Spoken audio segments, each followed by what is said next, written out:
இந்த ஜெபத்திலே இந்த சத்தத்தை கேட்கிற நம்மள யார் அப்படி இருந்தாலும் நான் நம்புறேன், உங்களுக்கு ஒரு ஆபத்து காலமா, ஆபத்து காலத்துல உங்களோட கூட இருக்கிறதுக்கு ஆள் இல்லை, உங்களுக்காக ஜெபிக்கிறதுக்கு ஆள் இல்லை, உங்களுக்கு ரொம்ப வருத்தமா இருக்குது, எல்லாமே என்னை சுற்றி சுற்றி இப்படி நடக்குது அப்படின்னு சொல்லும்போது அந்த நேரத்துல தான் ஒரு தேவனுடைய பிள்ளை எப்படி இருக்கணும் அப்படின்னு சொன்னா சோர்ந்து போகாம தைரியமா இருக்கணும்னு ஆண்டவர் சொல்றார்.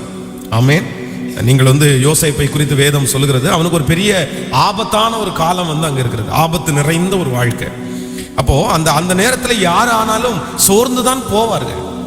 ஏன்னா அப்படிப்பட்ட ஒரு நெருக்கமாய் அவன் செய்யாத ஒரு தவறுக்காக அவன் மேல பழி சாட்டி அவனை தூக்கி அதை ஜெயில இப்பொழுது அடைக்கிறாங்க. அப்போ ஒரு ஆபத்து காலம். ஆனா வேதம் சொல்லுது, சிறைச்சாலையினுடைய தலைவனுடைய கண்களிலே யோசேப்புக்கு என்ன கிடைச்சிச்சாமா? தயவு கிடைத்தது. அப்போ சிறைச்சாலையினுடைய தலைவன் தன்னுடைய காரியங்கள் எல்லாவற்றையும் யாருடைய கரத்துல கொடுத்தார் அப்படின்னு சொன்னா யோசேப்புனுடைய கையில அவர் கொடுத்தாராமா.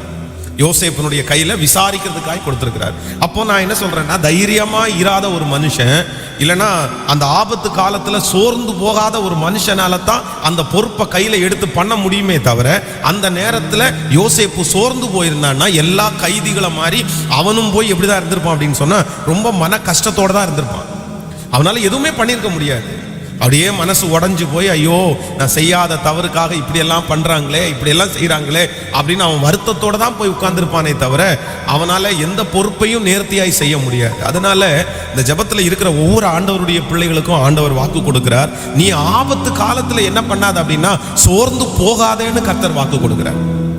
ஆபத்து காலத்திலே சுற்றி நெருக்கங்கள், சுற்றி பிரச்சனை, ஆபத்து நேரிடுகிறது, நாளைக்கு என்ன செய்வோம் என்று தெரியாத ஒரு சூழ்நிலை, எப்படி இது நடக்கும் என்கிற ஒரு பெரிய பதட்டம், அந்த மாதிரி நேரத்தில் ஆண்டவர் சொல்றாரு, நீ சோர்ந்து போகவே கூடாதாம்.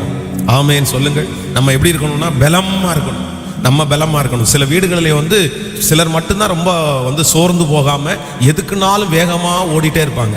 ஆனா மற்றவங்க எல்லாம் ரொம்ப சீக்கிரமாய் எல்லாம் சோர்ந்து போவாங்க. ஒன்று நீங்கள் நன்றாய் நினைத்துக் கொள்ளுங்கள், நீங்க தான் அந்த வீட்டினுடைய தலைவி, நீங்க தான் அந்த வீட்டினுடைய தலைவன், நீங்க தான் அந்த வீட்டை கையில எடுக்கணும். நீங்களே சோர்ந்து போனா அதான் எலியாவை பார்த்து ஆண்டவர் என்ன கேட்கிறாரு அப்படின்னு சொன்னா, உனக்கு இங்க என்ன வேலை, உனக்கு இங்க என்ன வேலை? சோர்ந்து போய் அதான் அந்த அவளுடைய வார்த்தையை கேட்டு அவன் ரொம்ப உடஞ்சு போய் சோர்ந்து போய் இருக்கும்போது ஆண்டவர் அதான் சொல்றாரு, நீ ஏன் சோர்ந்து போற? நீ போக வேண்டிய தூரம் வெகு தூரம், நீ போக வேண்டிய தூரம் வெகு தூரம். அதைத்தான் ஆண்டவர் உங்களை பார்த்தும் சொல்லுகிறார், நீ போக வேண்டிய தூரம் வெகு தூரம். நீ ஏன் சோர்ந்து போய் படுத்து கிடக்குற? நீ ரொம்ப தூரம் பிரயாணம் பண்ணணும், நீ நிறைய வேலை இருக்கு, உனக்கு நீ செய்ய வேண்டியது நிறைய இருக்குது, உன்னை கொண்டு நான் பண்ண வேண்டியது நிறைய இருக்கிறது, உன் மேல இருக்கிற அழைப்பு வேற, உன் மேல இருக்கிற அபிஷேகம் வேற. இந்த சின்ன காரியத்துல எல்லாம் நீ சோர்ந்து போவாயானால் உன்னுடைய ஓட்டம் தடைபடும். அதனாலதான் ஆண்டவர் சொல்ற, நீ போக வேண்டிய தூரம் வெகு தூரம். அப்போ சோர்ந்து போய் இருக்கிற ஒவ்வொருத்தரிடத்துலயும் ஆண்டவர் அந்த வார்த்தையை தான் சொல்றாரு, நீ சோர்ந்து போய் கிடக்கிற காலம் இதுவல்ல, நீ போக வேண்டிய தூரம் வெகு தூரம்.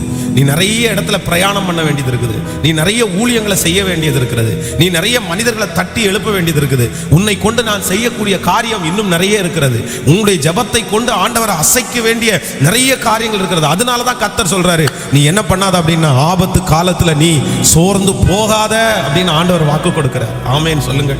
சோ எல்லாரும் நம்ம ஆண்டவரிடத்துல ஜெபிக்கணும், ஆண்டவரே நான் எப்போ தைரியமா இருக்கணும்னா ஆபத்து நேரிடும் போது எனக்கு ஒரு பெரிய தைரியத்தை எனக்கு கட்டளையிடுவீராக.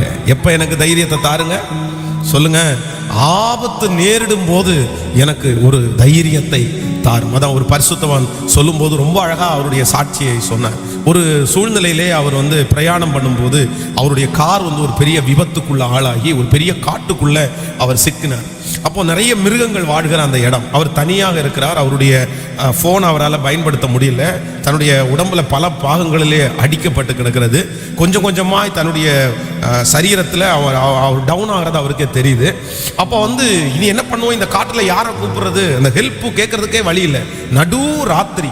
அப்போ அவருடைய மனசுல இந்த வார்த்தை ஞாபகம் வந்துச்சாமா, ஆபத்து காலத்தில் நீ சோர்ந்து போவாயானால் உன் மேல குறுகிருச்சு அப்படின்ற அந்த வார்த்தையை மனசுல நினைச்ச உடனே, இல்ல இல்ல இல்ல நான் இந்த மாதிரி நேரங்கள்ல சோர்ந்து போக மாட்டேன், கண்டிப்பா விடியும், நிச்சயம் விடியும், இந்த இரவு முடிஞ்சு ஒரு விடிவு வரும் அப்படின்னு சொல்லி தன்னுடைய மனதிலேயே வந்து அப்படியே அவரை ஸ்ட்ரென்தன் பண்ணாராம். அதான் தாவீத மாதிரி, உம்மாலே நான் ஒரு சேனைக்குள் பாய்வேன், தேவனாலே ஒரு மதிலை தாண்டுவேன் அப்படின்னு ஸ்ட்ரென்தன் பண்ற மாதிரி அவரே தன்னை ஸ்ட்ரென்தன் பண்ணிக்கிட்டாராமா. கடைசியில் பார்த்தீங்கன்னா கரெக்டாக ஒரு 5 மணிக்கு அந்த வழியாக வந்து இந்த பால் கொண்டு போகிற அந்த டெம்போ அவங்கள பார்த்து அவரை எடுத்து தன்னுடைய வாகனத்தின் மேலே ஏற்றி ஒரு ஹாஸ்பிட்டலில் கொண்டு அட்மிட் பண்ணி அவருக்கு வந்து அந்த கட்டெல்லாம் போட்டு அதுக்கப்புறம் ரெடியாகி திரும்பவும் ஊழியத்தை செய்ய ஆரம்பித்தார். அப்போ அவர் சொல்லும்போது சொன்னார், அன்று இரவு மாத்திரம் நான் வந்து அந்த நடு காட்டில் ஒரு ஸ்ட்ரென்த் இல்லாமல் நான் ரொம்ப பயப்பட்டிருந்தேன்னா என்னுடைய உயிரை யாராலும் காப்பாற்றிருக்கவே முடியாது, நான் செத்திருப்பேன், என்னுடைய பயமே என்னை கொண்டிருக்கும் அப்படின்னு சொல்றாரு. அப்போ ஆண்டவருடைய பிள்ளைகளே, இன்றைக்கு இந்த ஜெபத்தில் இருக்கிற யாரிடத்துல ஆண்டவர் சொல்றாருன்னு தெரியல, ஆனா உங்களை பார்த்து சொல்கிறார், நீ ஆபத்து காலத்தில் என்ன பண்ணாதேன்னா சோர்ந்து போகவே போகக்கூடாது. ஆமேன் சொல்லுங்கள். ஆபத்து காலத்தில் நீ சோர்ந்து போவாயானால் உன் பலன் குறுகிற்று. ஆண்டவரே எனக்கு ஒரு கிருபை வேண்டும், நான் எப்ப சோர்ந்து போகக்கூடாதுன்னா ஆபத்து காலத்துல. நீங்கள் தானியேலினுடைய தீர்க்க தரிசன புஸ்தகத்தில் வாசிப்பீர்களே, ஆனால் வேதம் சொல்கிறது அந்த பத்திரத்திற்கு கையெழுத்து வைக்கப்பட்டது என்று அறிந்திருந்தும், அப்படின்னா ஒரு பெரிய ஆபத்து காலத்துல தானியேல் இப்போ சிக்கி கொண்டிருக்கிறார். பெரிய ஆபத்து அவரை சுத்தி இருக்கிறது, என்ன பண்ணோம்னே தெரியாத ஒரு சூழ்நிலை அவருக்கு. அப்படின்னா தன்னை சிங்கத்தினுடைய கெபியில போட போறாங்க.